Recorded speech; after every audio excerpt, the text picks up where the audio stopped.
Hi மக்களே, எல்லாரும் நல்லா இருக்கீங்க நம்புறேன். இன்னைக்கு காலையில மாடி தோட்டத்துக்கு வந்தாச்சு. உங்க முன்னாடி மல்லிப்பூ செடி இருக்கு, அதுவும் அடுக்கு மல்லிப்பூ செடிங்கள் இருக்கு. அதுல எவ்வளவு பூக்கள் பூத்திருக்கு பாருங்க. எப்பவுமே ஈவினிங் மொட்டுக்கள் எல்லாம் நம்ம பறிச்சிடுவோம். ஏன்னா அப்பதான் கட்டுறதுக்கு நம்மளுக்கு ஈஸியா இருக்கும். மலர்ந்துட்டு பிறகு நம்மளால கட்டவே முடியாது. பட் நேத்து பறிக்காம செடியிலேயே பூக்கள் மலர்ந்து அந்த வீடியோ எடுத்து உங்களோட ஷேர் பண்ணணும் அப்படின்னு சொல்லிட்டு ரொம்ப வெயிட் பண்ணிட்டு இருந்தோம். அதே மாதிரி காலையில வந்தாச்சு. சூரியனும் வரல. செடியில இருக்கிற எல்லா பூக்களும் மலர்ந்து இந்த இடமே அவ்வளோ சூப்பரா இருக்கு. அதே மாதிரி மனம் மணக்கிட்டு இருக்கு. ஒரு சைடு குருவி சவுண்டு, காலையில சூரியனும் இல்லை, இந்த மாதிரி பூக்கள் மலர்ந்து அந்த இடம் பார்க்கறதுக்கே அவ்வளோ அழகா இருந்தது. இந்த மாதிரி இயற்கை யாரால தான் ரசிக்க முடியாது. இந்த மாதிரி இயற்கை உங்களுக்கு ரொம்ப பிடிக்கும்னா மறக்காம என்னோட சேனலை சப்ஸ்கிரைப் பண்ணுங்க, என்னோட வீடியோக்கு ஒரு லைக் கொடுங்க. ஸோ இந்த செடியில நிறைய பூக்கள் பூத்திருக்கு. ஸ்பெஷலா இந்த செடிக்கு நாங்க கொடுக்கற ஒரு உரம்னு பாத்தீங்கன்னா மீன் கழுவுற தண்ணி, அதே மாதிரி கறி கழுவுறோம் இல்லையா, அந்த தண்ணி ஒரு பாத்திரத்துல போட்டு வேஸ்ட் பண்ணாத அதை எடுத்துட்டு மாடி தோட்டத்துல இருக்கிற எல்லா பூச்செடிங்களுக்கும் கொஞ்சம் கொஞ்சமா இந்த தண்ணி போட்டோம் அப்படின்னா செடி நல்லா ஸ்ட்ராங்காவும் இருக்கு. அந்த செடியில பாத்தீங்கன்னா தலை தலைன்னு இருக்கு பாருங்க இலைங்கள். அதே மாதிரி செடியும் நல்லா ஊட்டச்சத்தமா இருக்கும்.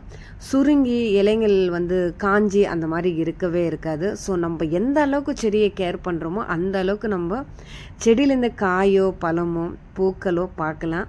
ஸோ இப்போ அம்மா எல்லா பூக்களும் பறிச்சுக்கிட்டு இருக்காங்க. பூக்களோட மனம் அப்படி மணக்குது அந்த இடம். அதே மாதிரி செடியை பூ எல்லாம் பூத்துட்டு பிறகு கட் பண்ணி விடுங்க. ஸ்பெஷலா மல்லி செடி கட் பண்ணாதான் செடி நல்லா படர்ந்து நல்லா ஸ்ட்ராங்கா இருக்கும் செடியை. அதே மாதிரி இந்த சின்ன செடி எடுத்துட்டு வச்சோம். இது நல்லா நீட்டா இருக்கு. இந்த மல்லி நல்லா ஸ்மெல்லா இருக்கு. அந்த நடுவுல ஒரு கிளை போது பாத்தீங்களா, அது கட் பண்ணி விட்டது தான் இந்த சைடு பிரான்ச்சஸ் எல்லாம் நல்லா வந்தது. இப்போ இந்த பூக்கள் திருப்பி மலர்ந்து முடிச்ச உடனே சீசன் முடிஞ்சிச்சுன்னா திருப்பி கட் பண்ணி விடுவோம்.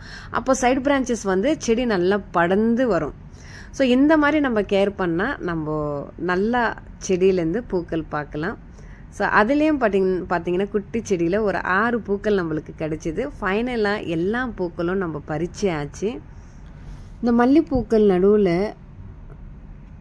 ரெட் கலர் பூக்கள் இருக்கு பார்த்தீங்களா, இது மயில் மல்லி. ஸோ அதுவும் நம்ம பறிச்சுக்கிட்டோம். இந்த பூக்களுக்கு நடுவில் கட்டுறதுக்காக இந்த இலைகள் அதுவும் நல்லா ஃப்ரெஷ்ஷாக இருக்கு பாருங்க. அஃப்கோர்ஸ் இப்போ கிளைமேட்டும் பார்த்தீங்கன்னா நல்லா இருக்கு. அப்பப்போ மழை பெய்யுது, வெயில் வருது. ஸோ அந்த இலைகளும் பறிச்சாச்சு. இவ்வளோ பூக்கள் ஒரு பிளேட் ஃபுல்லாகவே நம்மளுக்கு கிடைச்சிருக்கு. இப்போ இது கட்டுவாங்க அம்மா. கட்டிட்டு பிறகு இது 2 நாள் சேர்த்து வச்சிருக்கிற பூக்கள். இது கிட்டத்தட்ட 3.5 முழத்துக்கு மேலே இருக்கு நம்மளுக்கு கிடைச்சிருக்கு. ஸோ அவ்வளோ சந்தோஷமா இருக்கு நம்மளுக்கு. லாஸ்ட் மந்த் எல்லாம் பார்த்தீங்கன்னா நிறைய டிசம்பர் பூக்கள் நம்மளுக்கு இதே மாதிரி தான் 2 முழத்துக்கு மேலே கிடைக்கும். இப்போ இந்த 2 செடியில மல்லிப்பூக்கள் இவ்வளோ கிடைக்குது.